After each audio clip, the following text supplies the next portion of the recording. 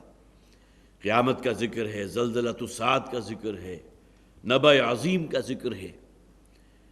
پھر انسان کا جو اعتراض اللہ کے بارے میں ہوتا تھا کہ ہمیں مرنے کے بعد کیسے زندہ کرے گا، عقلی دلیل بھی دی گئی ہے، اپنی تخلیق پر غور کرو۔ تو ابتدائی حصہ جو ہے گویا کہ نصف سمجھ لیجئے، آغاز سے آیت نمبر 24 تک یہ مکی صورت ہے، اور اس کے بعد پھر جو ہے وہ مدنی انداز آپ کو اس میں بڑا نمایاں نظر آئے گا، اور جس کی سب سے بڑی دلیل یہ ہے کہ سورہ مبارکہ کی لاسٹ بٹ ون آیت جو ہے، یا ایھا الذین آمنوا ارکعوا واسجدوا واعبدوا ربکم وافعلوا الخیر لعلکم تفلحون، یہاں خطاب مسلمانوں سے ہے، اور یہ بات مسلم ہے کہ یا ایھا الذین آمنوا کے الفاظ سوائے مدنی صورتیں کی اور کہیں ہے ہی نہیں۔ اس صورت کا اولین حصہ مکی انداز لیے ہوئے، اور آخر میں جسے آپ کہیے کہ جہاں سمب کی جا رہی ہے بات، وہاں یا ایھا الذین آمنوا کے الفاظ ہیں اہل ایمان، اور بحیثیت امت مسلمہ یا ایھا الذین آمنوا کے الفاظ آپ کو سوائے مدنی صورتوں کے اور کہیں نہیں ملیں گے۔ تو گویا کہ یہ بھی دلیل ہے اس بات پر کہ مکی اور مدنی صورتوں کی آیات کا جو ہے مجموعہ ہے، اور اس میں چند آیات کے بارے میں تو یہاں تک پن پوائنٹ کیا گیا کہ یہ اثناء سفر ہجرت نازل ہوئی ہیں۔ گویا کہ آپ کہہ سکتے ہیں کہ جو زمانہ نزول کے اعتبار سے نہ مکی ہے نہ مدنی ہے، حضور اس وقت نہ مکہ میں تھے نہ مدینہ میں تھے، بلکہ ہجرت کا سفر جاری تھا، اور خاص طور پر وہ آیت اذن للذین یقاتلون بانہم ظلموا وان اللہ علی نصرہم لقدیر، اب اللہ تعالیٰ کی طرف سے اجازت دے دی گئی ہے ان لوگوں کو کہ جن کے ہاتھ بندھے ہوئے تھے، جن پر ظلم ہوا تھا، آج انہیں اجازت دی گئی کہ اپنے ہاتھ کھول دیں، اس لیے کہ وہ نقشہ جو مکی دور میں نظر آتا ہے کفو ایدیکم، کہ حضور کا آرڈر آف دا ڈے کیا تھا کہ اپنا ہاتھ نہیں اٹھاؤ گے، اپنے مدافعت میں بھی، اپنی جان کی حفاظت میں بھی اپنے ہاتھوں کو بندھے رکھو، لیکن یہ کہ اب آ کر گویا کہ اس کی اجازت دے دی گئی کہ اب یہاں تمہیں اینٹ کا جواب پتھر سے دینے کی اللہ تعالیٰ کی طرف سے اجازت دے دی گئی۔ اذن للذین یقاتلون بانہم ظلموا، آج ہاتھ کھول دیے گئے ہیں، اجازت دے دی گئی ہے ان لوگوں کو کہ جن پر ظلم ہوتا رہا ہے۔ پھر یہ کہ جو آیات ہم نے پڑھی تھی، جیسا کہ میں نے عرض کیا، زلزلۃ الساعہ کا ذکر ہے، وہ بہت بڑا ایک حادثہ جو اس کائنات پر رونما ہونے والا ہے۔ یوم ترونھا تذہل کل مرضعۃ عما ارضعت، جس تم دیکھو گے کہ ہر دودھ پلانے والی اپنے بچے کو بھول جائے گی، اور ہر حمل والی کا حمل گر جائے گا، وتری الناس سکارا، اور تم لوگوں کو دیکھو کہ مدہوشی کے عالم میں، نفسا نفسی بھی ہوگی، اور انسان جو ایک دوسرے سے بالکل بے خبر ہوگا، جس طرح اسے ارد گرد کا کوئی ہوش نہیں ہے، وما ہم بسکارا، یہ کوئی نشہ نہیں ہوگا، ولکن عذاب اللہ شدید، بلکہ اس دن تو اللہ تعالیٰ کا عذاب ہے وہی بہت شدید ہوگا۔ آگے دو آیات چھوڑ کر اب گویا کہ وہ آیت کی جو ہم پڑھ رہے تھے اس کی طرف میں آ رہا ہوں۔ یا ایھا الناس ان کنتم فی ریب من البعث، دیکھیے بڑا ہی ایک اپیلنگ انداز ہے، اے لوگو اگر تمہیں شک ہے اس بارے میں کہ تمہیں دوبارہ زندہ کیا جائے گا، من البعث، بعث کسے کہتے ہیں؟ بعث بعد الموت، مرنے کے بعد کی زندگی، مرنے کے بعد انسان کا دوبارہ جلا اٹھنا، اسے دوبارہ زندگی عطا کیے جانا، فَإِنَّا خَلَقْنَاكُم مِّن تُرَابٍ، تو تم اپنی خلقت پر غور کرو، ہم نے تمہیں مٹی سے پیدا کیا۔ حضرت آدم کی تخلیق تو یقیناً مٹی سے تھی، گارے سے تھی، گارا وہ جو سن چکا ہو، گارا جس میں سے تعفن اٹھ رہا ہو، جو سوکھ کر ٹھیکری کی شکل اختیار کر گیا ہو، یہ تمام جو ہے مدارج قرآن میں بیان ہوئے ہیں، لیکن ہر انسان کی اپنی زندگی کی بقا کے لیے بھی مٹی اتنی ہی ضروری ہے جس طرح ہوا ضروری ہے، پانی ضروری ہے، اس لیے کہ کھانے کی تمام چیزیں آپ کہاں سے حاصل کر رہے ہیں؟ اسی مٹی کے ذریعے حاصل کر رہے ہیں۔ یہی زمین ہے کہ جو گویا کہ جسے اللہ تعالیٰ نے وہ قوت نمو عطا فرمائی ہے، جس کی بنیاد پر اس میں جو سبزیاں اگ رہی ہیں، جو غلے آپ حاصل کر رہے ہیں، جس قسم کے اجناس حاصل کر رہے ہیں، جو آپ کی زندگی کے لیے لابدی ہے، لازمی ہے۔ خلقناکم من تراب، تمہاری ہر ضرورت اسی مٹی سے پوری ہو رہی ہے۔ ثم من نطفۃ، اور اس کے بعد ہر انسان کی آگے جو تخلیق چل رہی ہے، گویا کہ وہ جسے آپ کہیے کہ سلالۃ من طین کے الفاظ بھی آئے ہیں قرآن حکیم میں، کہ مٹی کا خلاصہ جوہر ہے، کہ مٹی سے جو شے تم حاصل کرتے ہو، جس میں گوشت بھی ہے، گوشت وہ ان جانوروں کا جو سبزیاں کھا کر بڑے ہوئے ہیں، پھر سبزیاں، یہ تمام چیزیں اس میں آ گئی، اور اس کا خلاصہ ہے وہ نطفہ جس کا یہاں ذکر کیا گیا، ثم من علقۃ، اور اس کے بعد پھر تمہیں خون کے لوتھڑے میں اللہ نے تعالیٰ نے تبدیل کر دیا، ثم من مضغۃ، اور اس کے بعد ایک بوٹی یا ایک لوتھڑے کی شکل میں، مخلقۃ وغیر مخلقۃ، وہ لوتھڑا کہ جس کے اندر نقش و نگار بنے ہوئے تھے، اور اس سے پہلے وہ تھا کہ جس میں کوئی نقش و نگار نہیں تھے۔ یہ ایمبریولوجی کی جتنی بھی سٹیجز ہیں، یا ہمارے ہاں بہت سے ایسے لوگ ہیں جن کا تعلق اہل مغرب سے ہے کہ جنہوں نے پی ایچ ڈیز کی ہیں اسی ایمبریولوجی کے موضوع پر، اور قرآن حکیم کے ساتھ جب انہوں نے ان تمام معلومات کو کہ جو انہوں نے اخذ کی، جب ٹیلی کیا، تو محسوس ہوا کہ واقعتاً کہیں جسے آپ کہیے کہ جو مدارج یا جو سٹیجز قرآن بیان کرتا ہے بعین ہی وہی ہے کہ جو رحم مادر میں اللہ تعالیٰ کے حکم سے جو ہے وہ نشو و نما پا رہی ہیں۔ وَنُقِرُّ فِي الْأَرْحَامِ مَا نَشَاءُ إِلَىٰ أَجَلٍ مُّسَمًّى، اور پھر یہ کہ ہم تمہیں ٹھہرا رکھتے ہیں، تمہیں قرار پکڑا دیتے ہیں ارحام میں، رحموں میں، ما نشاء الی اجل مسمى، جو اس کے لیے ہم چاہیں ایک خاص متعین مدت کے لیے۔ درمیان میں اگر کوئی معاملہ ہو گیا، ابارشن کا ہو گیا، یہ کہ حمل ضائع ہو گیا، یہ تمام چیزیں جو ہے گویا کہ مشاہدے کی ہیں۔ یہ نہیں ہے کہ جس کا ایک مرتبہ فرٹیلائزیشن ہو گئی تو اب لازماً 100% وہ اپنے اس پیریڈ کو جو ہے پورا کر کے اور اس کے بعد بچے کی شکل میں اس کی ولادت ہو جائے گی، بلکہ درمیان میں کتنی سٹیجز ہیں۔ اب تو چونکہ ہمارے پاس بہت عمدہ قسم کی ٹیکنیکس آ چکی ہیں، الٹرا ساؤنڈ ہو گیا، 3D الٹرا ساؤنڈ بھی آ چکا ہے،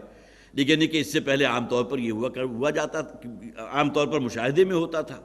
کہ ولادت سے پہلے جو ہے کتنی ہی اموات ہو جاتی تھی، زچہ اور بچہ دونوں کی اموات ہو جاتی تھی۔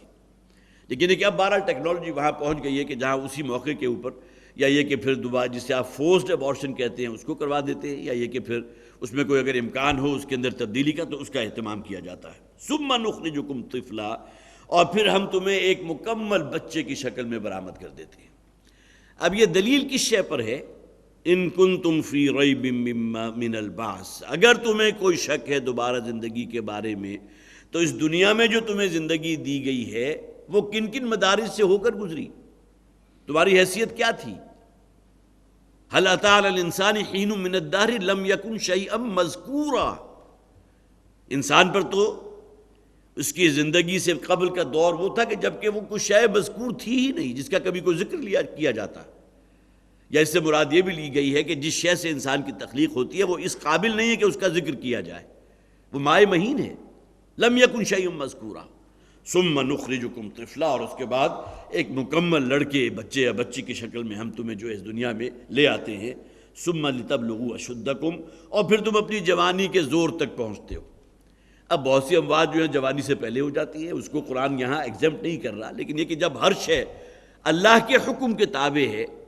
اللہ تعالیٰ نے جس کے لیے فیصلہ کیا ہے ممکن ہے اسے 120 برس کی زندگی عطا فرما دے، اگرچہ اس کے لیے آخر میں الفاظ جو ہیں لِكَيْ لَا يَعْلَمَ مِن بَعْدِ عِلْمٍ شَيْئًا، کہ وہ ارذل عمر کے جس سے نبی اکرم صلی اللہ علیہ وسلم نے بھی پناہ مانگی ہے، جبکہ انسان دوسروں پر محتاج محض ہو کر رہ جاتا ہے، ڈیپینڈنٹ ہے،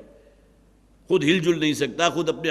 حوائج ضروریہ پوری نہیں کر سکتا، تو اس حوالے سے گویا کہ ارذل عمر وہ ہے کہ جس سے بہرحال ہمیں بھی پناہ مانگنی چاہیے، اور اللہ کے رسول صلی اللہ علیہ وسلم نے اس سے پناہ مانگی ہے۔ وَمِنْكُمْ مَن يُتَوَفَّى، اور تم میں سے وہ بھی ہیں کہ جنہیں اللہ تعالیٰ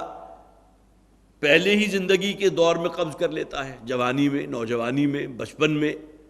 یا بھی بڑھاپے تک نہیں پہنچے، انہیں اللہ تعالیٰ نے اپنے پاس بلا لیا۔ وَمِنْكُمْ مَن يُرَدُّ إِلَىٰ أَرْذَلِ الْعُمُرِ لِكَيْ لَا يَعْلَمَ مِن بَعْدِ عِلْمٍ شَيْئًا، اور تم میں سے وہ بھی ہوتے ہیں کہ جو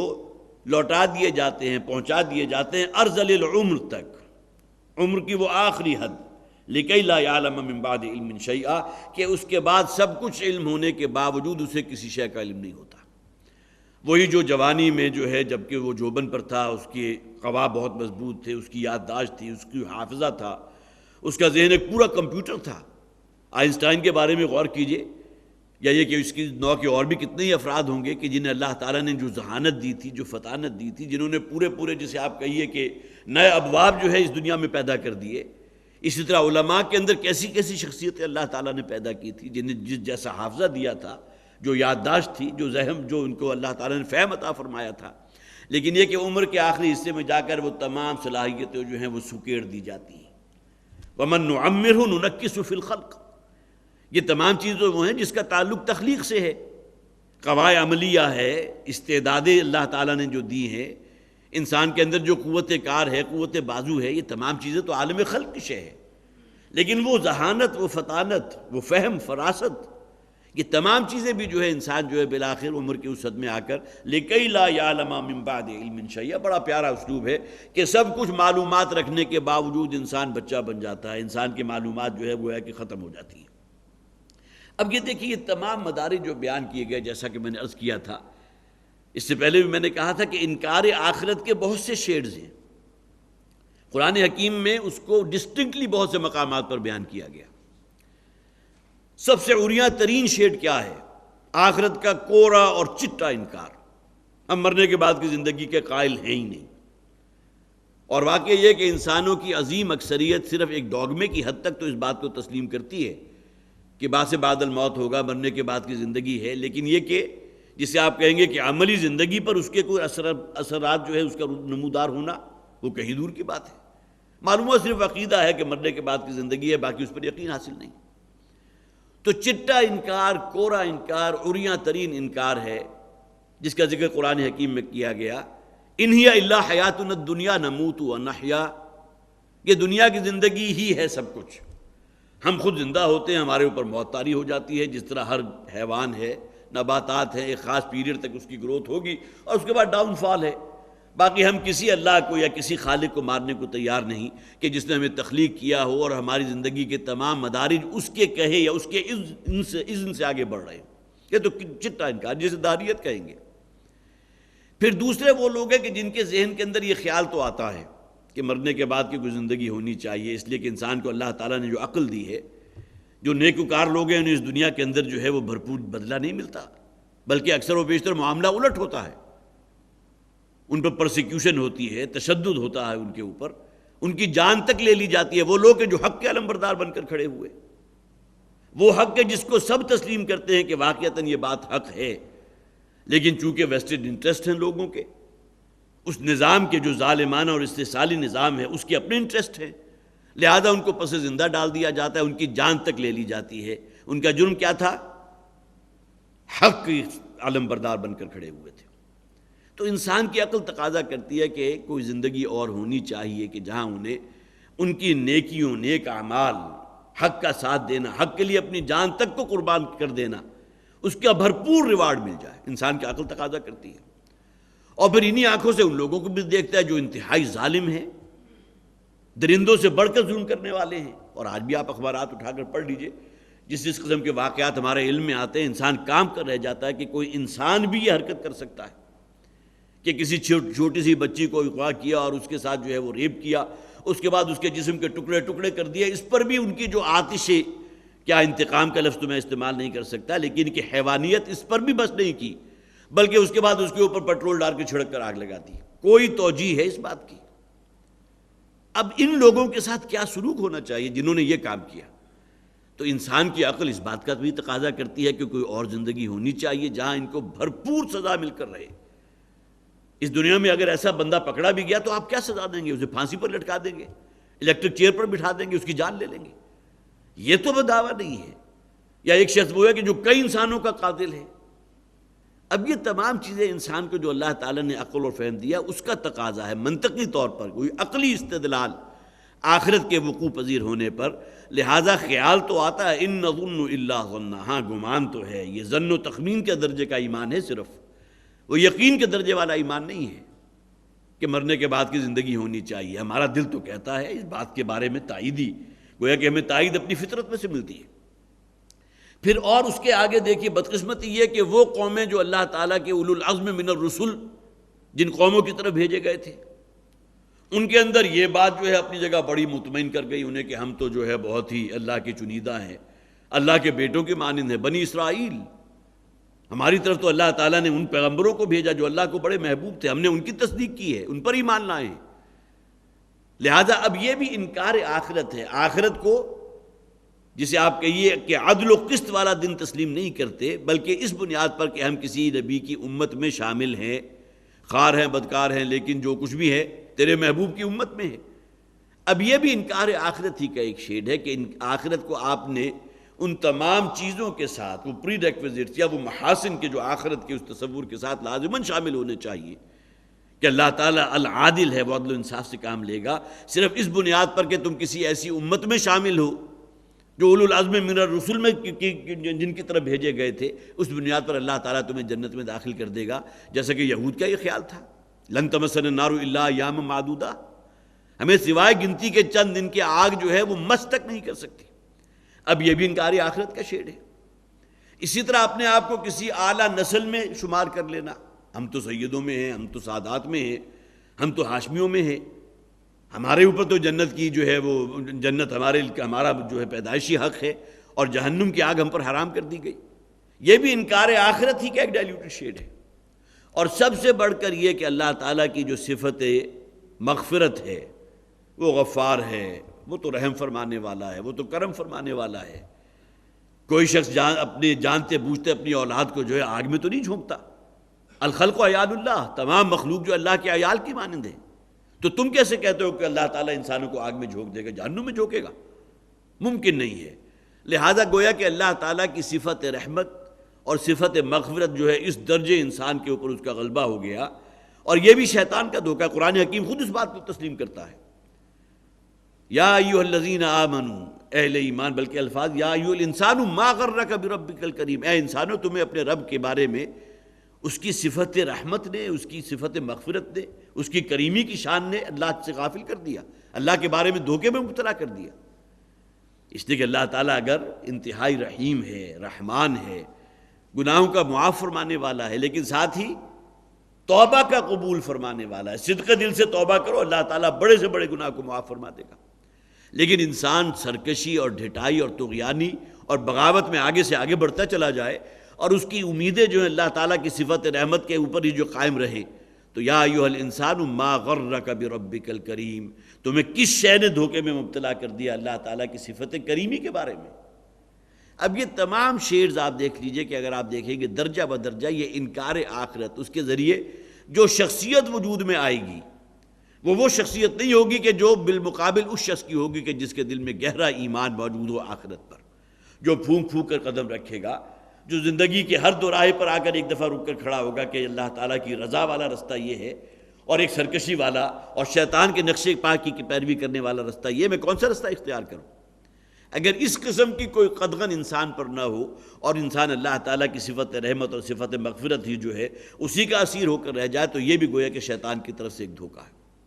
یہ الگ بات ہے، لا تقنطوا من رحمت اللہ، اللہ کی رحمت سے کبھی مایوس نہ ہو۔ اور آگے کیا فرمایا؟ اللہ تعالیٰ گناہوں کو معاف فرمانے والا ہے، لیکن گناہوں کو معاف فرمانے والا کس کے حق میں؟ جو صدق دل سے توبہ کرنے والے ہوں۔ انما التوبۃ علی اللہ للذین یعملون السوء بجہالۃ ثم یتوبون من قریب، اللہ نے اپنے ذمے یہ بات واجب قرار دے دی ہے، لازم پکڑ لیا اس بات کو کہ وہ ان لوگوں کی توبہ لازماً قبول فرمائے گا جو صدق دل سے توبہ کرتے ہیں، ثم یتوبون من قریب، اور اس گناہ کے اوپر اصرار، ہٹ درمی اور اسی کے اوپر دوام اختیار نہیں کرتے، اپنی زندگی میں ایک چینج تو لاؤ۔ تو یہ تمام جو گویا کہ یہ جو جتنے بھی دلائل دیے گئے ہیں اس میں انکار آخرت کے وہ شیر جو ہیں اس کو پس منظر میں رکھیں۔ یا ایھا الناس ان کنتم فی ریب من البعث، اے لوگو اگر تمہیں کوئی شک ہے بعث بعد الموت کے بارے میں، مرنے کے بعد کی زندگی کے بارے میں، جزا و سزا کے بارے میں،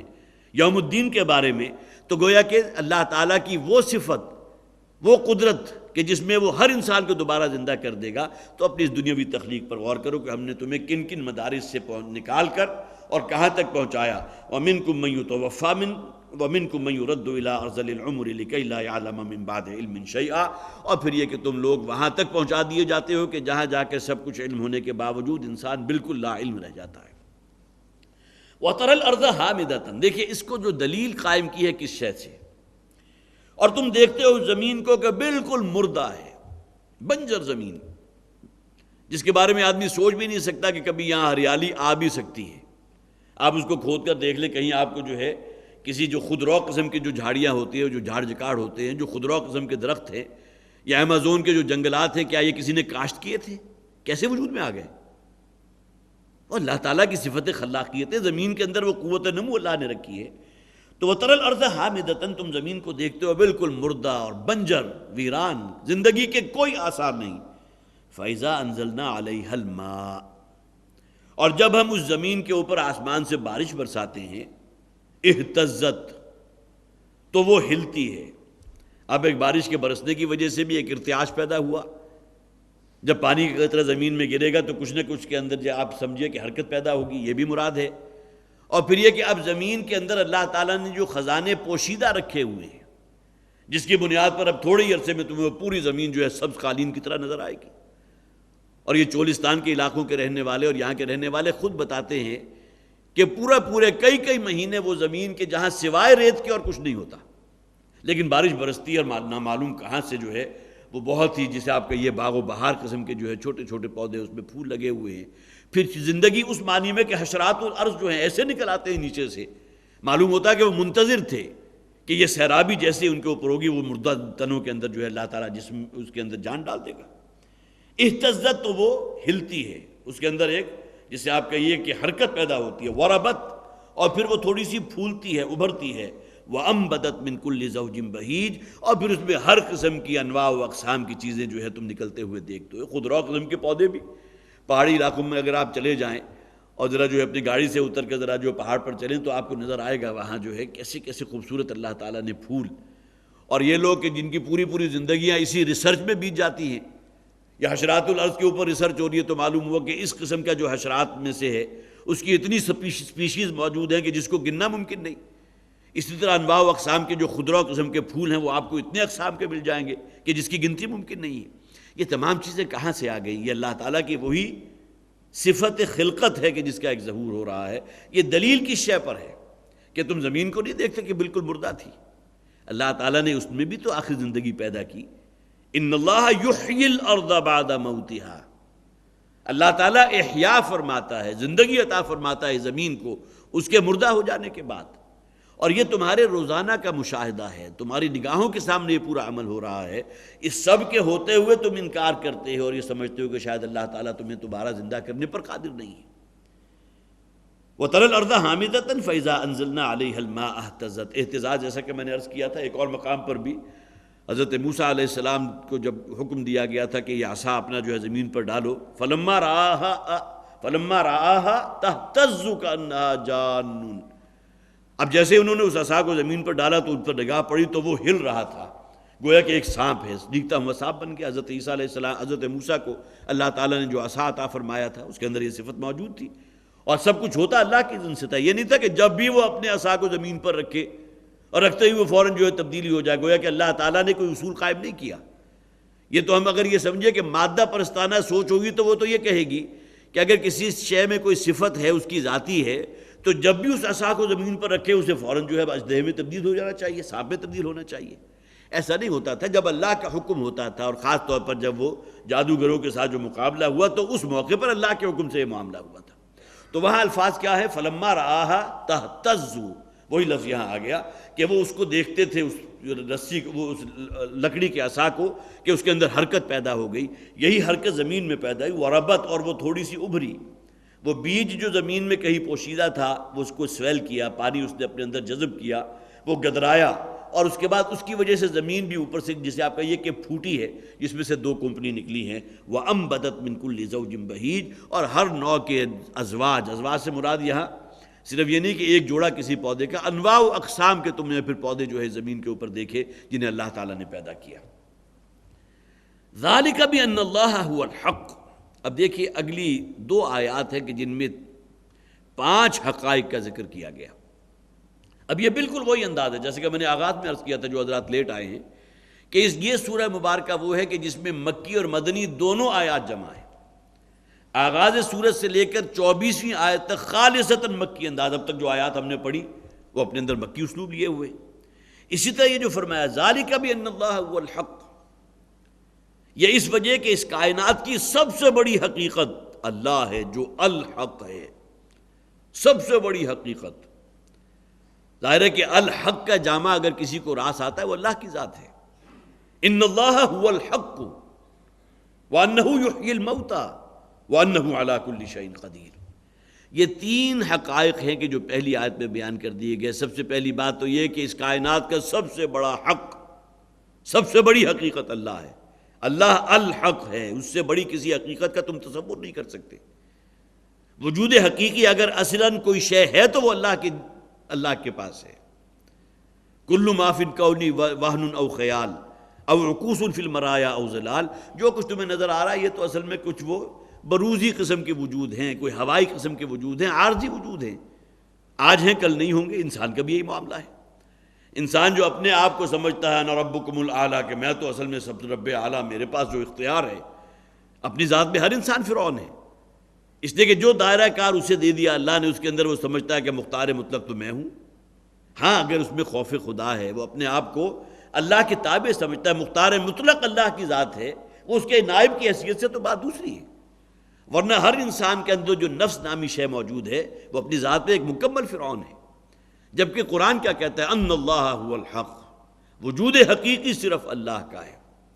کل شیء ہالک الا وجہہ، اس کائنات کے جس کا تم کوئی تصور نہیں کر سکتے، ہر شے تباہ و برباد ہو جائے گی، نسیہ منسیہ ہو جائے گی، ہلاک ہو جائے گی، الا وجہ، سوائے تیرے رب کی ذات کے۔ تو سب سے بڑی حقیقت تو وہی ہے، وجود حقیقی اللہ کا ہے۔ باقی جو کچھ ہے وہ وہم ہے، کوئی خیال ہے، ظن ہے، کچھ زلال سائے کو کہتے ہیں، جس طرح سائے کا کوئی وجود نہیں ہوتا، کوئی شے آپ کو نظر تو آ رہی ہے، لیکن اس سائے کو اگر آپ پکڑنا چاہیں تو کیا کوئی حسی شے آپ کے گرفت میں آ جائے گی؟ یہی معاملہ جملہ تخلیقات کا ہے اللہ کے وجود کے مقابلے میں، وجود حقیقی اللہ کا۔ ذالک بان اللہ هو الحق۔ اور یہاں بھی یہ بھی ترجمہ کیا گیا کہ اس کائنات کی سب سے بڑی سچائی وہ اللہ کی ذات ہے، وانہ یحیی الموتیٰ، اور وہی ہے کہ جو مردے کو زندگی عطا فرمانے والا ہے۔ یہاں صرف انسان مراد نہیں ہے، اس لیے کہ انسان کا ذکر تو آگے آ گیا۔ اگر آپ غور کیجئے کہ ایک انڈا ہے جسے آپ بیضہ کہتے ہیں، اس کے اندر کوئی زندگی ہے، اگر آپ اس کو مائکروسکوپ دیکھ لیں۔ سپرم کے بارے میں تو پھر بھی آپ یہ کہہ سکتے ہیں کہ اس کے اندر زندگی ہے، اب تو مائکروسکوپ اس کی جو ہے بہت تیز حرکت کو آپ کو دکھا دے گی۔ بیضۃ الانثیٰ، اس کے اندر بھی زندگی موجود ہے، لیکن یہ کہ انڈے میں کیا زندگی ہے؟ یہی انڈا اگر اس کو آپ ہیچ کریں گے تو ایک زندہ جو ہے حیوان اس میں سے نکل آئے گا۔ دیکھنے میں ایک انڈا ہے، آپ پہچان ہی نہیں سکتے کہ کچھوے کا انڈا ہے یا مرغی کا انڈا، تقریباً دونوں کا برابر۔ اور کراچی کے بارے میں وہاں کے رہنے والے تو اکثر یہ کہتے ہیں کہ دکانوں پر بسا اوقات یہ ہوتا ہے کہ لوگ جب ساحل کی طرف جاتے ہیں تو وہاں کچھووں کے انڈے خرید کر وہاں سے اٹھا کر لے آتے ہیں، اس کو بیچ دیتے ہیں، اور وہ انڈے مارکیٹ میں آ جاتے ہیں، اور وہ انڈا صرف اس لیے پہچانا جاتا ہے کہ وہ خاصی حد تک گول ہوتا ہے، جبکہ مرغی کا انڈا جو ہے وہ اوول ہے۔ لیکن یہ کہ جب آپ اس کو بھی توڑیں گے تو اندر سے وہی زردی نکلے گی، اسے فرائی کریں گے تو بعین ہی وہی ذائقہ ہوگا کہ جو مرغی کے انڈے کا ہے۔ بظاہر دیکھنے میں ان دونوں ایگز میں یا ان دونوں انڈوں میں کوئی فرق نہیں، لیکن یہ کہ ایک کو آپ ہیچ کرتے ہیں، اب تو چونکہ آپ مصنوعی طور پر بھی ہیچ کر سکتے ہیں نا، یہ تو نہیں ہے کہ اسے لازماً کچھوے کے جو ہے وہ نیچے ہی بٹھائیں گے تو اس میں سے بچہ نکلے گا۔ وہ تو ایک خاص ٹیمپریچر ہے، خاص گرمی ہے کہ جس کی بنیاد پر اس کے اندر وہ پروسیس ہوتا ہے۔ یہ تمام چیزیں اللہ کے حکم سے ہو رہی ہیں نا۔ اب ان سے بڑھ کر ان لوگوں کی عقل کا اور آپ کیا ماتم کریں گے کہ تمام چیزوں کو دیکھنے کے باوجود اللہ کے وجود کے منکر۔ وہی انڈا کہ جس میں کوئی فرق نہیں، اس کو ہیج کریں کسی مشین میں، دونوں کو ساتھ ساتھ رکھ دیں، ایک میں سے مرغی کا بچہ نکل آئے گا، دوسرے میں سے مگرمچھ کا بچہ نکل آئے گا، کچھوے کا بچہ نکل آئے گا۔ کیسے ہو گیا یہ؟ تو یہاں جو فرق ہو گیا انہ یحیی الموتیٰ، یہاں صرف انسان کی بات نہیں ہو رہی، یہاں ہر وہ شے جو بعد میں زندگی پاتی ہے، ابتداً وہ مردہ نظر آ رہی ہے، اس کے اندر زندگی پیدا کرنے والا کون ہے؟ انہ، صرف وہی ذات ہے، یحیی الموتیٰ، کہ جو مردے کو زندہ کرتی ہے، ہر مردے میں سے ایک شے زندہ برآمد کر دیتی، یخرج الحی من المیت۔ یہ قرآن حکیم میں 3-4 مقامات پر یہ الفاظ آئے ہیں، وہاں اکثر و بیشتر اگر آپ دیکھیں گے تفاسیر کا ترجمہ تو میت میں سے کوئی زندہ شے برآمد کر دینا، وہاں ہمیشہ جگہ یہی لکھا ہوتا ہے، انڈے میں سے بچہ نکال دیتے ہیں۔ اب جیسا کہ اس میں تھوڑی سا اضافہ میں نے کیا نا کہ انڈا صرف مرغی کا تو نہیں ہے، وہی انڈا ہے جو مگرمچھ کا بھی ہے، وہی انڈا ہے کہ جو کچھوے کا بھی ہے، وہی انڈا ہے کہ جو سانپ کا انڈا ہے۔ ممکن ہے دیکھنے میں آپ کو کوئی فرق نظر نہیں آئے، لیکن یہ کہ ایک کو اگر آپ ہیج کریں گے تو اس میں سے سانپ کا بچہ نکلے گا، اور دوسرے کو ہیج کریں گے تو اس میں سے مرغی کا بچہ نکل آئے گا۔ تو انہ یحیی الموتیٰ، یہ چیزیں کیا کافی نہیں ہیں اللہ تعالیٰ کی خلاقیت پر؟ اس سے بڑھ کر اور دلیل کیا ہوگی؟ ذالک بان اللہ هو الحق وانہ یحیی الموتیٰ وانہ علی کل شیء قدیر، اور وہ ذات تو ہر شے کی قدرت رکھنے والی ہے، جس شے کا آپ تصور کر سکتے ہیں، جسے آپ کہیے انہونی شے جو آپ کی نگاہ میں ہو، وہ اللہ کے حکم سے ہونی ہو جائے گی۔ قم باذن اللہ، کسی مردے کو سرانے کھڑے ہو کر کہنا کہ کھڑے ہو جاؤ، زندہ ہو جاؤ اللہ کے حکم سے، انسان اس کا تصور نہیں کر سکتا. آج اگر کوئی کہے گا تو آپ اس کی عقل کا ماتم کریں گے کہ شاید اس کا دماغ خراب ہو گیا.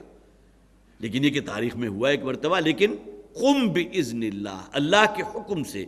حضرت عیسیٰ علیہ السلام کا اس کہہ دینے سے وہ مردہ جو ہے زندہ نہیں ہوا تھا.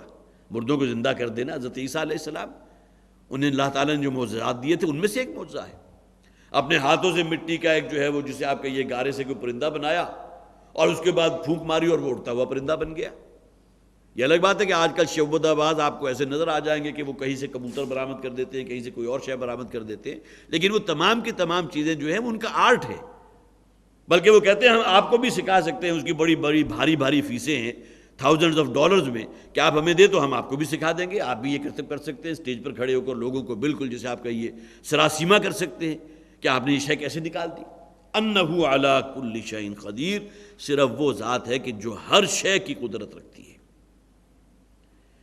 وَأَنَّ السَّاعَةَ آتِيَةٌ لَا رَيْبَ فِيهَا. دیکھیے پہلی آیت میں 3 چیزیں بیان کر دی گئیں کہ اس کائنات کی سب سے بڑی حقیقت انہ وہ اللہ ہے، بِأَنَّ اللَّهَ هُوَ الْحَقُّ.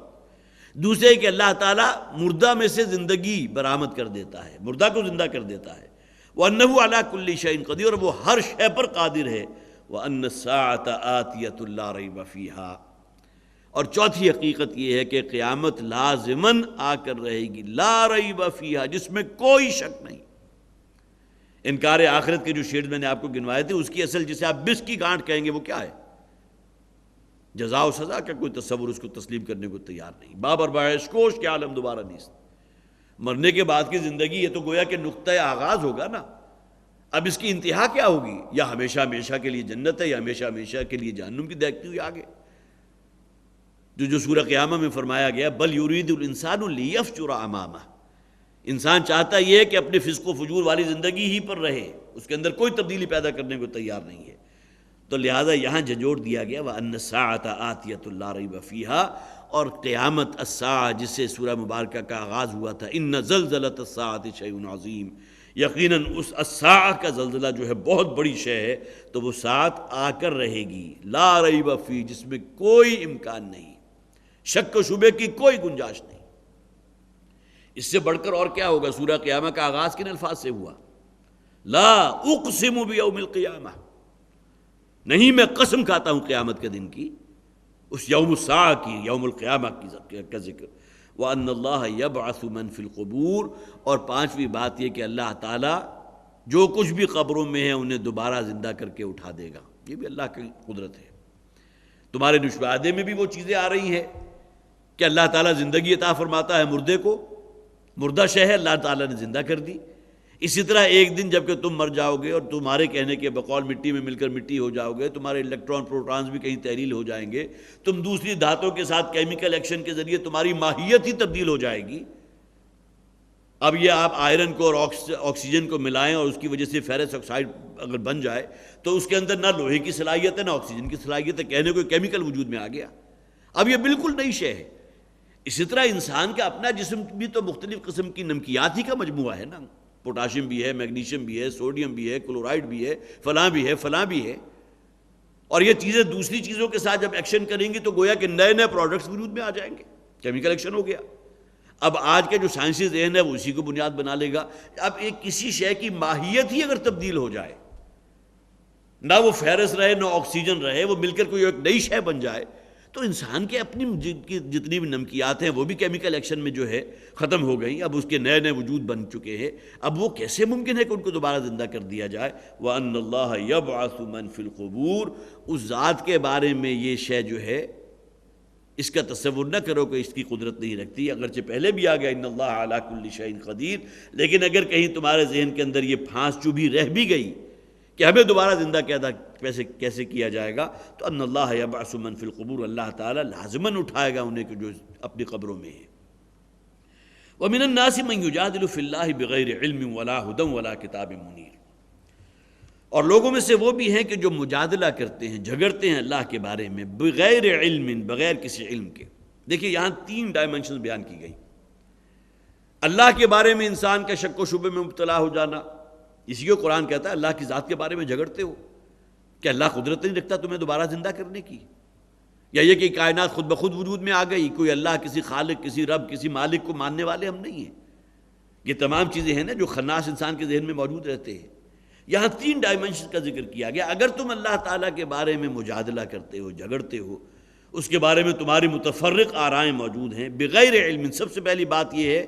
کہ بغیر کسی علمی بنیاد کے۔ دیکھیے یہاں یہ جو شے بیان کی گئی اس کا تعلق ہے تجربے سے۔ کچھ چیزیں انسان کو معلوم ہوتی ہیں، صرف معلومات وہ حاصل کرتا ہے تجربے کی بنیاد پر، کہ زندہ رہنے کے لیے خوراک ضروری ہے، پانی ضروری ہے۔ اگرچہ آج سے کوئی 1000 برس پہلے انسان کو یہ معلوم نہیں تھا کہ ہوا بھی ضروری ہے، اس لیے کہ ہوا کا وجود تو اس کے سامنے کوئی تھا نہیں۔ ہاں جب تیز ہوا چلتی تھی اور اپنے ساتھ جو ہے کوئی جسے آپ کہیے کہ جھکڑ کی شکل میں، تو وہ محسوس کرتے ہوں گے کہ ہوا بھی، اگر ہوا نہ چل رہی ہو تو ہوا کے وجود کو کون شک جانتا تھا۔ آج ہمیں معلوم ہے کہ ہوا ہی کافی نہیں ہے زندگی کے لیے، ہوا میں آکسیجن نامی ایک شے موجود ہے۔ ہوا موجود ہو، آپ پہاڑوں پر چلے جائیں بہت بلندی پر، آکسیجن اگر نہیں ہوگی تو آپ کی ڈیتھ ہو جائے گی۔ تو اب آج گویا کہ ہم اور زیادہ ڈیپ چلے گئے کہ صرف ہوا کافی نہیں ہے، بلکہ ہوا کے اندر جس سے آپ زندگی کے لیے جو لازمی تقاضا ہے، جو لازمی شے ہے، آکسیجن جب تک موجود نہ ہو۔ تو یہ علم انسان کے اپنے تجربے کی بنیاد پر ہے۔ اسے معلوم ہے اگر میں کھاؤں گا نہیں تو مر جاؤں گا، پیوں گا نہیں تو مر جاؤں گا۔ یہ ہے کہ انسان نے تجربہ کیا، آگ اس نے دیکھا کہ اس کے قریب جاؤں تو مجھے جلاتی ہے۔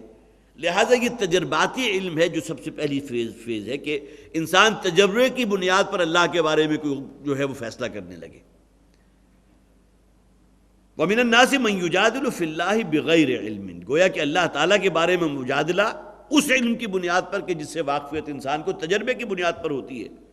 وَلَا هُدًى، اور دوسری وہ اللہ تعالیٰ نے انسان کو وہ علمی ایک ڈائمنشن دی ہے جس کا تعلق عقل سے ہے۔ مثلا انسان نے کہیں اگر دھواں دیکھا تو اس کی عقل نے یہ کہا کہ وہاں کوئی آگ روشن ہے، کہیں بیابان ہے، کسی انسان سے اس کی کئی دنوں سے ملاقات نہیں ہوئی، اچانک اس نے کہیں سے دھواں اٹھتے ہوئے دیکھا تو فوراً اسے اللہ تعالیٰ نے جو عقل دی ہے اس کی بنیاد پر فیصلہ کرے گا کہ فلاں جگہ وہ دھواں اٹھ رہا ہے، وہاں معلوم ہوتا ہے کسی شخص نے آگ بھڑکائی ہے، لہٰذا کوئی انسان وہاں موجود ہوگا۔ یہ عقلی پروسیس ہے جس کی بنیاد پر وہ اب اس آگ کی سمت کو سفر شروع کر دیتا ہے کہ وہاں کسی انسان سے ملاقات ہو جائے گی۔ اب یہ ہے کہ جس کو کہا ولا ہدن، وہ علم کہ جو انسان اپنی عقل کی بنیاد پر حاصل کرتا ہے، ولا کتاب منیر، یہ علم وہی ہے کہ جو انسان ان صحیفوں کے ذریعے حاصل کرتا ہے جو اللہ تعالیٰ نے نبیوں اور رسولوں پر نازل فرمائے۔ گویا کہ اللہ کی ذات کے بارے میں جھگڑا کرنا، اللہ کے بارے میں اختلاف رکھنا، اللہ کی قدرت کے بارے میں انسان کا مختلف ہو جانا، خواہ وہ اس کے تجربے کی بنیاد پر ہو، خواہ اس کو عقلی دلیل کی بنیاد پر ہو، یا یہ کہ ان کتابوں کی بنیاد پر، ان میں سے کوئی دلیل ایسی نہیں ہے جو انسان کے پاس موجود ہو۔ اس لیے کہ انسان کی فطرت میں اللہ تعالیٰ نے اپنی معرفت رکھی ہے۔ یہ جو عقل تعقل جسے آپ کہیں گے، غور و فکر کرنا ہے، جس کو قرآن حکیم میں یہ آیات کیوں کہا گیا ان لوگوں، ان تمام چیزوں کو، ان فی خلق السماوات والارض واختلاف اللیل والنہار لآیات لأولی الالباب، ہوش مند لوگ، غور و فکر کرنے والے لوگ، عقل سے کام لینے والے لوگ، یہ وہ لوگ ہیں کہ جو گویا کہ اللہ تعالیٰ کی نشانیوں پر غور کرنے کے بعد اللہ کی معرفت حاصل کرتے ہیں۔ ربنا ما خلقت ھذا باطلا، پروردگار تو نے کوئی شے بیکار اور عبث پیدا نہیں کی۔ یا جس طرح یہ دلیل دی جاتی ہے کہ کوئی شے اپنے خالق کے بغیر تو وجود میں نہیں آ سکتی، تو انسان کے پاس یہ بہت بڑی دلیل ہے۔ اتنی بڑی کائنات، اس قدر مستحکم نظام، یہ کسی کے کنٹرول کیے بغیر یہ تمام خود بخود چل رہا ہے۔ اب یہ تمام چیزیں وہ ہیں جو انسان کو اللہ تعالیٰ نے فطری طور پر ودیت کی ہے۔ یہی وجہ ہے جیسا کہ میں نے عرض کیا کہ اللہ تعالیٰ کی خلاقیت کے جو مختلف بڑے بڑے مظاہر آپ کو نظر آتے ہیں، قرآن حکیم انہیں آیات قرار دیتا ہے۔ آیت کس شے کو کہتے ہیں؟ کسی شے کو دیکھنے کے بعد آپ کا ذہن کسی اور ہستی کی طرف منعطف ہو جائے، اب یہ ہے آیت، جس کی مثال والد محترم اکثر و بیشتر دیا کرتے تھے۔ آپ کے دوست نے فرض کیجیے آپ پرائمری کلاس میں تھے، آپ کو کوئی رومال دیا، کوئی پین دیا، آپ نے MBBS بھی کر لیا، آپ کے ذہن سے وہ دوست جو ہے وہ بھی کہیں اوجھل ہو گیا، اس کا کبھی کوئی خیال ہی نہیں آیا، کہیں وہ جو اس کا دیا ہوا گفٹ تھا یا جو ہدیہ یا تحفہ تھا آپ کے پاس کہیں پڑا تھا، آپ نے صندوق کھولا، اس میں سے نظر آیا، فوراً یاد آ گیا۔ اب یہ ہے گویا کہ اس کو دیکھ کر کوئی اور یاد آ گیا۔ اس کائنات کے ان تمام مظاہر و فطرت کو دیکھ کر اگر اللہ تعالیٰ یاد آ جائے، اللہ کی معرفت حاصل ہو جائے، تو اس معنی میں یہ نشانیاں ہیں۔ جس طرح وہ دوست کی نشانی کسی قلم یا کسی رومال کی شکل میں آپ کے پاس موجود تھی، اسی طرح اس کائنات میں سنوریہم آیاتنا فی الآفاق وفی انفسہم، ہم عنقریب ان کو اپنی بڑی بڑی نشانیوں کا مشاہدہ کرائیں گے، اس آفاق میں بھی، اس کائنات میں بھی، اور پھر یہ کہ ان کی اپنی جانوں کے اندر۔ لے ساز بھی آہستہ کے نازک ہے بہت کام، آفاق کی اس کارگاہ شیشہ گری کا۔ اب ہمارے پاس وہ سائنٹیفک گیجٹس ہیں کہ جس میں ہم اس کائنات کے مختلف گوشوں تک رسائی حاصل کرنے کی کوشش کر رہے ہیں۔ وہ بلیک ہولز کا تصور بھی آج ہمارے سامنے موجود ہے، جس کا ذکر قرآن میں ہے۔ فلا اقسم بمواقع النجوم، قسم کھائی گئی ان جگہوں کی جہاں جا کر بڑے بڑے ستارے اور بڑی بڑی گلیکسیز جو ہیں وہ معدوم ہو جاتی ہیں، نسخ منسیہ ہو جاتی ہیں۔ آج سے کوئی 200 برس پہلے تو انسان کو معلوم نہیں تھا کہ اس کائنات میں بلیک ہولز بھی ہیں، اور اسی طرح نئے نئے سیارے وجود میں آ رہے ہیں۔ کیا رہی ہے دمادم صدائے کن فیکون۔ یہ کائنات ابھی ناتمام ہے، شاید یہ کائنات ابھی تکمیل بالکل نہیں پہنچی، جہاں وہ بلیک ہول جو ہیں اور ملینز آف بڑی بڑی جو ہے سیارے اور گلیکسیز ہیں ان کو اپنے اندر انگلف کر رہے ہیں، وہی اسی تعداد میں نئے نئے سیارے جو ہیں وہ بھی وجود میں آ رہے ہیں۔ کیا آ رہی ہے دمادم صدائے کن فیکون، نئی نئی تخلیقات اور نئے نئے جو ہے، اور ہماری عقل ہی کا آپ اگر جائزہ لیجئے کہ اس میں کتنی ڈائمنشنز، کتنا اضافہ ہو چکا۔ تو وَمِنَ النَّاسِ مَن يُجَادِلُ فِي اللَّهِ بِغَيْرِ عِلْمٍ وَلَا هُدًى وَلَا کِتَابٍ مُبِینٍ، جو بھی اللہ تعالیٰ کی صفات، اللہ کی ذات، اللہ کی قدرت کے بارے میں شک و شبے میں مبتلا ہے، مختلف فی ہے، نہ تو اس کے پاس کوئی علمی بنیاد ہے، نہ عقلی بنیاد ہے، اور نہ ہی کتاب کے اندر یا صحف آسمانی کے اندر کوئی شے ایسی وہ پیش کر سکتے ہیں جس میں وہ اپنے لیے کوئی دلیل فراہم کر سکے۔ ثانی عطفہ لیضل عن سبیل اللہ۔ اب ان لوگوں کا معاملہ ہے کیا؟ فطرت کی طرف سے تو یہ ندا آ رہی ہے کہ اس کائنات کا خالق اور مالک ہے، دوسری طرف اپنے اندر کوئی تبدیلی پیدا کرنے کو تیار نہیں۔ بل یرید الانسان لیفجر امامہ، کہ آخرت کا انکار اور جزا و سزا کا انکار اس لیے کہ انسان اپنی سرشت میں کوئی تبدیلی پیدا نہیں کرنا چاہتا، زندگی کا جو نہج اس نے اختیار کر لیا اس کے اندر سرے منہ کوئی فرق پیدا نہیں کرنا چاہتا، لہٰذا اس کا نقشہ کیجیے ثانی عطفہ، ابھی اپنے کندھے اچکا کر جو ہے چل پڑتا ہے۔ بات پہنچی ہے محمد صلی اللہ علیہ وسلم کے کان تک، دل نے گواہی بھی دی ہے کہ بات صحیح ہے، فطرت کو اپیل کر رہی ہے، بات ایسی ہے کہ جو جسے آپ کہیے کہ فطری طور پر قابل قبول ہے، لیکن چونکہ اس میں سب سے بڑا جو جسے آپ کہیے کہ ہرڈل ہے کیا، کہ ہمارے آباء و اجداد سے جو دین چلتا آ رہا ہے اس کو ہم یک بارگی محمد کے کہنے پر صلی اللہ علیہ وسلم اس کو ترک کر دیں۔ ہمارے آباء و اجداد، ان کا مقدس دین، وہ روایات، وہ رسومات جو ہمارے ہاں چلی آ رہی ہیں، گویا کہ اس کا نتیجہ کیا نکلے گا کہ ہمارے باپ دادا غلط تھے، وہ غلط دین کے پیروکار تھے۔ آج اگر میں ایمان لے آتا ہوں، اگر کوئی شخص یہ سوچے محمد صلی اللہ علیہ وسلم کے دین پر، تو گویا کہ میں نے ایک حرف غلط کی طرح جو ہے خط تنسیخ پھینک دیا اپنے آباء و اجداد کے دین پر، وہ غلط تھے، وہ تمام جہنمی ہیں۔ یہاں میرا ذہن فوری طور پر منعکس ہوا ہے کہ فرعون نے حضرت موسیٰ علیہ السلام سے یہ سوال کیا تھا کہ ہمارے باپ دادا کے بارے میں تم کیا کہتے ہو؟ تو حضرت موسیٰ علیہ السلام نے فرعون کو کیا جواب دیا؟ علمھا عند ربی۔ اس لیے کہ اگر جذباتی طور پر حضرت موسیٰ وہاں کھڑے ہو کر کہہ دیتے کہ تمہارے باپ دادا تمام کے تمام جہنمی ہیں، جہنم کی آنکھ کا ایندھن بنیں گے، تو پھر جو ان کے اندر غیظ و غضب اور جو غصہ پیدا ہو جاتا، لہٰذا بڑا ہی حکیمانہ جواب دیا حضرت موسیٰ علیہ السلام نے۔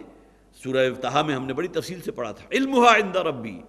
ان کے ساتھ کیا معاملہ ہوگا، کس کو کتنی رعایت دینی ہے، کس کے انوائرمنٹ یا ایٹماسفیئر کیا تھا، کون کن حالات میں پیدا کیا گیا، وہ تمام چیزیں میرے اللہ کے، میرے رب کے علم میں ہیں، وہ بہتر جانتا ہے ان کے ساتھ کیا سلوک کرنا ہے۔ لیکن اس موقع پر اگر یہ کہہ دیا جاتا کہ تمہارے تمام آباء و اجداد جہنمی ہیں، تو جتنے بھی اس کے درباری تھے ان کی ناکھوں سے جو ہے نتنوں سے دھواں نکلنے لگتا، اور اسی وقت حضرت موسیٰ علیہ السلام کو وہیں قتل کر دیتے کہ ہمارے آباء و اجداد کے بارے میں یہ کہہ رہا ہے۔ یہی بات یہاں ہے، ثانی عطفہ، اپنے کندھے اچکا کر گویا کہ اعراض کر رہا ہے، منہ موڑ کر وہاں سے چل دیا۔ ان تمام باتوں کو اگرچہ اس کی فطرت قبول کر رہی ہے، تسلیم کر رہی ہے کہ بات یہ صحیح ہے، لیکن یہ کہ اس سے آگے بڑھنے کو تیار نہیں، اس لیے کہ اس کا جسے آپ کہیے کہ اس کی زد جا کر ان کے آباء دین پر پڑ رہی ہے، ان کے آباء و اجداد پر پڑ رہی ہے، لیضل عن سبیل اللہ، تاکہ لوگوں کو اللہ کے رستے سے بہکا دے۔ اسی کا نقشہ سورہ قیامہ میں کھینچا گیا نا، فلا صدق ولا صلی ولکن کذب وتولی۔ اب جس شخص نے بھی حضرت محمد صلی اللہ علیہ وسلم کی بات سنی ہے تو نہ تو تصدیق کی، ان لوگوں کا ذکر ہو رہا ہے جو مشرک رہ گئے، جو کافر رہ گئے، تصدیق کرتے تو نماز بھی پڑھتے، ولکن کذب وتولی، بلکہ تکذیب کی، ثم ذهب الى اهله يتمتع، وہی نقشہ جو یہاں کھینچا گیا، اور پھر وہ چلا اپنے گھر والوں کی طرف بڑے فاتحانہ انداز میں، بڑا اکڑتی ہوئی چال کے ساتھ، کہ محمد نے تو ساری مجھے دلائل فراہم کیے تھے صلی اللہ علیہ وسلم، لیکن کسی شے کا میرے اوپر کوئی اثر نہیں ہوا، میرے اندر تو وہی تعصب ہے اپنے آبائی دین کے بارے میں، میں کسی ایسی شے کا قائل نہیں ہوں جو محمد پیش کر رہے ہیں صلی اللہ علیہ وسلم۔ ثانی عطفہ، اپنی کروٹ مول کر، اپنا پہلو بدل کر، اپنے کندھے اچکا کر وہاں سے رخصت ہوا، لیضل عن سبیل اللہ، تاکہ لوگوں کو اللہ کے رستے سے بہکا دے، بچلا دے۔ لہو فی الدنیا خزی ونذیقہ یوم القیامۃ عذاب الحریق، اب اس شخص کے لیے اس دنیا کے اندر سوائے رسوائی کی اور کچھ نہیں ہے۔ ظاہر ہے کہ جو رسوائی ابو جہل کے حصے آئی، جو ابو لہب کے حصے آئی، جو عتبہ کے حصے آئی، جو شیبہ کے حصے آئی، یہ بڑے بڑے رؤوسا میں سے تھے، جسے آپ کہیے کہ وہاں کے بڑے بڑے لیڈرز تھے، بڑے باحیثیت لوگ تھے، بڑی عزت ہوتی تھی ان کی، لیکن یہ ابو جہل تھا کہ جو میدان بدر میں کھجور کے کٹے ہوئے تنے کی طرح پڑا ہوا تھا۔ نبی اکرم صلی اللہ علیہ وسلم اس کی لاش کے قریب سے گزرے ہیں تو آپ نے کہا کھڑے ہو کر، ھذا فرعون ھذہ الامہ، یہ شخص تھا کہ جو یہاں کا فرعون بنا پھرتا تھا۔ معلوم ہوتا تھا اگرچہ اس نے تو کبھی خدائی کا دعویٰ نہیں کیا، لیکن اس کے اندر جو فرعونیت تھی وہ گویا کہ فرعون سے کم نہیں تھا۔ ھذا فرعون ھذہ الامہ، تو گویا کہ یہ تمام مشاہدات ان کی نگاہوں کے سامنے ہیں۔ وہ لوگ جو ہیں کہ جنہوں نے نبی اکرم صلی اللہ علیہ وسلم کی دعوت کو رد کیا ہے، لہو فی الدنیا خزی، اس دنیا میں سوائے رسوائی کے اور کوئی شے ان کے ہاتھ نہیں آئے۔ اور سب سے بڑا عبرتناک انجام جو ابو لہب کا ہوا، ابھی پچھلے دنوں ایک میں سیرت کی کتاب پڑھ رہا تھا، اس لیے کہ مختلف آراء ہوتی ہیں روایات کے منتقل ہونے میں۔ اب تک جو بات میرے علم میں آئی تھی کہ وہ کسی ایسی بیماری میں مبتلا ہوا ہے، انتہائی خوبصورت انسان، بڑا لمبا چوڑا، سرخ و سفید، انگارے کی طرح دہکتی ہوئی اس کی آنکھیں تھیں، اسی بنیاد پر ابو لہب کہا جاتا تھا، شعلے مارتا ہوا شخص، لہب شعلے کو کہتے ہیں نا، تو جس طرح کوئی ایک شخصیت ہو کہ جو سرخ و سفید بھی ہو اور آنکھیں اس کی جو ہے انگارے کی طرح ہوں اور جسم بھی پوری طرح بھڑکا ہوا ہو، تو اس کی اس مناسبت سے اس کا صفاتی نام ابو جہل تھا، ورنہ اس کا اصل نام عبد العزیٰ تھا۔ عزیٰ ان کی ایک دیوی تھی، جس طرح عبداللہ اللہ کا بندہ، اسی طرح ان کے ہاں ایک مشرکانہ نام بھی تھا عبد العزیٰ، عزیٰ کیا بندہ، عزیٰ ایک دیوی کا نام تھا۔ اس کا جو انجام اس دنیا میں ہوا، کسی ایسی تعاون کی بیماری کہہ لیجیے، اب تعاون کا الفاظ اس کے لیے گویا کہ وہ بھی تعاون کی بیماری بھی کہیں پیچھے رہ جائے گی، پورے جسم کے اوپر آبلے پڑے ہیں اور اس کے بعد اس کے اندر جو ہے وہ کیڑے پڑ گئے ہیں، تعفن پیدا ہوا، اور اس زندہ انسان، اس کے جسم سے اتنی بدبو آئی ہے کہ لوگ اس کے قریب نہیں ہوئے، اسے گھر کی چھت پر ڈال دیا گیا۔ اب جو میں نے پچھلے دنوں ایک واقعہ پڑھا تھا، گھر کی چھت پر ڈال دیا گیا اس کے اپنے بچوں نے، اس لیے کہ اسے ہاتھ لگانے کو تیار نہیں تھا کوئی۔ میں نے تو اب تک یہ پڑھا تھا اس سے پہلے کہ وہ جب مرا ہے تو اس کی لاش کو جو ہے جس طرح کسی مردہ جانور کو آپ جو ہے کسی لکڑیوں کے ذریعے دھکیل کر کسی گڑھے کے اندر دفن کر دیتے ہیں تاکہ اس کا تعفن اور اس کی بدبو جو ہے زمین میں ختم ہو جائے، مٹی میں مل کر مٹی ہو جائے، لیکن یہ کہ اس میں پڑا کہ اسے گھر کی چھت پر ڈال دیا گیا اور اس زندہ انسان کے اوپر پھر جو ہے وہ کچھ چیلیں، کچھ کوے آئے ہیں کہ جس نے اس کا گوشت نوچا ہے اور اس طرح اس کا جسم جو ہے ڈکے ہوا، ختم ہو گیا۔ اب یہ ایک بالکل نئی بات میرے علم میں آئی تھی، اب یہ بھی گویا کہ وہی عبرتناک انجام ہے جو ایسے لوگوں کا دوسرے لوگوں کی نگاہوں کے سامنے ہوا۔ اب یہ شخص تھا کہ جو حضور کا بہت بڑا مخالف تھا، اور سب سے بڑھ کر یہ کہ قریب ترین، جسے آپ خونی رشتہ کہتے ہیں حضور کے ساتھ، حضور کا سگا چچا، اور کانوں میں ہاتھ ڈال کر جو ہے حضور کے پیچھے پیچھے پھرتا تھا کہ اے شخص، لوگوں اس شخص کی بات مت سنو، اور اپنے کانوں میں جو ہے انگلیاں ڈالی، اس لیے کہ آگے وہ کہا کرتا تھا یہ جھوٹا شخص ہے معاذ اللہ حضور کے بارے میں، جنہوں نے اسی علاقے کے رہنے والوں سے الصادق اور الامین کا خطاب حاصل کیا۔